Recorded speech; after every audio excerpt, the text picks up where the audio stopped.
Assalamualaikum dan salam sejahtera. Bertemu kembali dalam MG Flash 31 Oktober bersama saya Nur Ayuni Johari. Berita utama.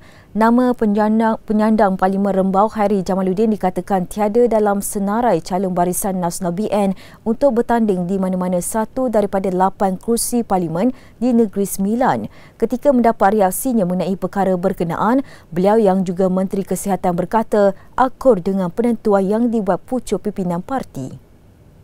Berdasarkan desas-desus, beliau dikatakan akan bertanding di Parlimen Sungai Buloh. Tak tahulah, ini saya rasa semua keputusan berkenaan dengan calon pilihan raya ini akan diumumkan tidak lama lagi nanti. Biarlah diumumkan oleh pucuk pimpinan parti. Ya, saya terima mana-mana kawasan yang diberikan kepada saya. Berdasarkan maklumat senarai nama-nama calon BN dan PN Negeri Sembilan yang mula ditularkan menerusi WhatsApp hari ini, seperti diketahui, Timbalan Presiden UMNO Dato' Seri Muhammad Hassan yang dinamakan sebagai calon bagi kursi Parlimen Rembau menggantikan tempat yang akan dikosongkan Khairi. Turut berada dalam senarai itu, pengerusi MIC Negeri Sembilan Dato' L. Manikam yang dinamakan untuk bertanding di kursi Parlimen Port Dickson. Sementara itu, pengerusi MCA Negeri Sembilan Seo Koi Vun di kursi Parlimen Seremban. Kenyataan dibuat penyandang kerusi Parlimen Kuala Nerus Dato' Muhammad Khairuddin Ahmad Razali yang menyarankan ahli dan penyokong PAS mengundi Barisan Nasional BN pada PRU15 bagi mengelak kemenangan Pakatan Harapan PH di Bidas. Setiausaha Agung PAS Dato' Seri Taqiyuddin Hassan menegaskan bekas Setiausaha Majlis Syura Ulama tidak layak berbuat demikian kerana bukan lagi ahli parti itu dan kini menjadi orang asing. Menerusi kenyataannya sebelum ini, Dato' Muhammad Khairuddin menjelaskan hanya BN yang mampu menyekat kemarahan PH dalam PRU15 pada 19 November depan. Kepada ahli PAS yang ingin berbuat demikian, beliau mengesyorkan supaya terus berada di dalam untuk menyokong BN. Dato' Khairuddin menjelaskan matlamat untuk menghalang kemarahan PH sepatutnya dilakukan dengan muafakat nasional MN antara PAS dan UMNO seperti yang dirancang sebelum ini.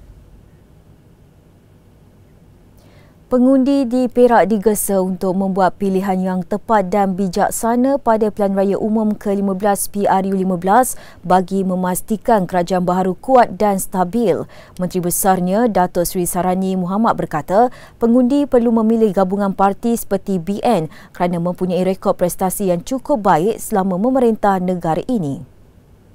Di Perak sekarang ini, walaupun kerajaan ini kerajaan campuran, BN 25 kursi, 3 daripada PAS, 4 daripada Bersatu, 3 daripada parti PBM yang anggota terdiri daripada bekas anggota DAP dan seorang daripada bebas. So 36. 36 ni adalah walaupun dia bukan kerajaan tunggal, dia kerajaan campuran, tapi ada satu parti yang dominan. BN ada 25. Berbanding dengan PAS 3, dengan Bersatu 4, BN lebih dominan. Sebab itu saya boleh memberi perhatian kepada pembangunan negeri. Sebab itu saya boleh membuat keputusan untuk berdamai dengan pembangkang. Sebab itu dalam Dewan Negeri, pembangkang pun senyap. Sebab kami dominan. Dominan. Dalam mesyuarat kerajaan negeri pun tak ada perbalahan.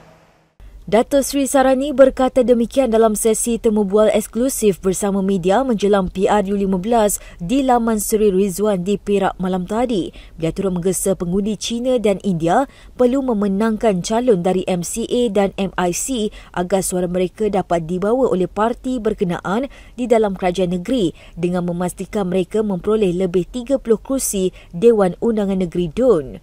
Dalam pada itu, penyandang kerusi DUN Kota Tampan itu berkata, dengan penubuhan sebuah kerajaan yang stabil membolehkan Menteri Besar dan kerajaan negeri memberi perhatian terhadap aspek pembangunan terutamanya Pelan Pembangunan Perak Sejahtera 2030. Secara kebetulan waktu ini saya dalam kerajaan negeri sedang berkempen mempromosikan Pelan Perak Sejahtera 2030. Dan nak memajukan, nak melancarkan, nak melaksanakan Pelan Pembangunan Perak Sejahtera 2030 tu, saya perlukan kerajaan yang kuat dan stabil. Kerajaan kuat dan stabil ini adalah kerajaan satu parti tunggal atas nama BN nak dapat kursi lebih daripada 34. Sekurang-kurangnya 34. Lagi lebih, lagi baik. Yang ini yang saya rasa orang lebih menerima. Sebab ini real. Ini bukan janji-janji kosong. No. Bila kita nak buat, kita buat benda itu. Rakyat diminta agar tidak mempercayai janji Pakatan Harapan PH untuk menghapuskan kutipan tol. Ketua Puteri Barisan Nasional BN Dato' Zaidah Zarihan berkata apa yang diwawarkan itu hanya skrip lama dan cara sama yang digunakan sebelum ini sewaktu PRU14. Menerusi catatan di Facebooknya, beliau berkata tidak mustahil PH akan mengulangi skrip hapuskan hutang Perbadanan Tabung Pendidikan Tinggi Nasional PT-PTN dan cukai-cukai tertentu serta memberi harapan palsu. Katanya rakyat sudah serik sepanjang pemerintahan mereka selama 22 bulan yang tidak serik untuk terus menipu mereka. Sehubungan itu, Dato' Zahidah menggesa pengundi untuk membuka mata dan tetapkan pendirian dengan memilih BN pada 19 November untuk mentadbir negara. Semalam pengerusi DAP Ling Guang Eng berkata partinya berjanji bahawa tol di Lebuh Raya Utara Selatan Plus akan dimansuhkan jika PH membentuk kerajaan selepas PRU15. Berita seterusnya, Kementerian Luar sedang bekerjasama dengan pihak berkuasa Korea Selatan bagi memastikan kesahihan berkaitan dakwaan ada rakyat Malaysia terkorban dalam insiden rempuhan pada pesta Halloween di Itaewon, Seoul, Korea Selatan Sabtu lalu. Jurucakap Wisma Putra berkata setakat ini pihaknya sedang mengesan kesahihan dakwaan mengenai rakyat Malaysia yang terkorban dalam insiden itu seperti tular dalam media sosial. Katanya perkembangan lanjut dakwaan itu akan dimaklumkan dari semasa ke semasa. Terdahulu tular dakwaan mengatakan seorang rakyat Malaysia terbunuh dalam insiden yang berlaku. Sebelum ini, Menteri Luar Datuk Seri Saifuddin Abdullah dilaporkan berkata pihaknya melalui Kedutaan Malaysia di Seoul akan terus memantau situasi semasa. Sementara itu, seramai 19 daripada 153 yang terkorban dikenal pasti sebagai warga asing berasal dari Iran, Uzbekistan, China dan Norway, manakala 82 lagi dilaporkan cedera. Susulan tular sebuah video memaparkan seorang wanita dipukul oleh seorang lelaki dipercayai berlaku di sebuah pusat beli belah di Kota Kinabalu, Sabah. Polis Diraja Malaysia PDRM meminta orang awam yang mempunyai maklumat agar tampil memberi kerjasama. Ketua Polis Daerah Kota Kinabalu, Asisten Komisioner Muhammad Zaidi Abdullah memaklumkan pihaknya masih menyiasat perkara berkenaan. Kata beliau, sehingga kini tiada sebarang laporan mengenai kejadian itu dibuat. Sejak beberapa hari lalu, tular video seorang lelaki dilihat menendang dan menampar seorang wanita tular di media sosial. Rakaman berdurasi 18 saat itu mendapat kecaman daripada orang awam dan menggesa agar tindakan tegas diambil oleh pihak polis dengan segera. Polis menerima 2 laporan daripada peniaga pakaian terpakai yang mendakwa telah ditipu berhubung tapak sewaan dalam sebuah acara di sebuah pusat beli belah di Seri Kembangan yang sepatutnya berlangsung pada 29 dan 30 Oktober lalu. Ketua Polis Daerah Serdang, ACP AA Anbar Lagam berkata, 2 laporan itu diterima daripada peniaga serta penganjur acara berkenaan pada 28 Oktober lalu. Beliau berkata pihaknya menerima laporan polis berkaitan satu video tular di media sosial berdurasi 1 minit 12 saat memaparkan peniaga bandar mengamuk kena tipu dakwa rugi cecah RM36,000.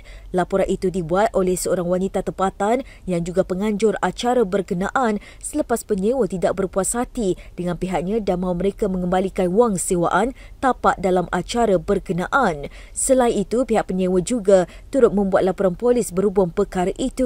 Anbar Lagam berkata, kedua-dua pihak telah dipanggil bagi membantu siasatan.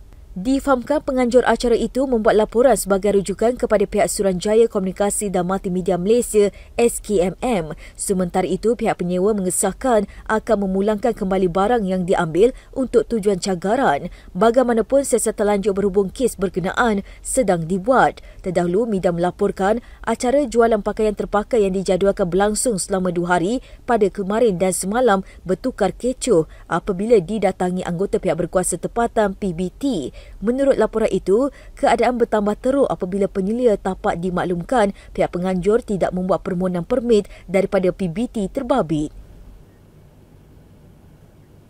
Laporan tadi mengakhiri MG Flash hari ini. Terus bersama kami untuk perkembangan terkini dari semasa ke semasa hanya di platform media sosial Malaysia Gazette di Facebook, Twitter, Instagram dan juga YouTube atau melalui portal di www.malaysiagazette.com. Assalamualaikum dan selamat malam.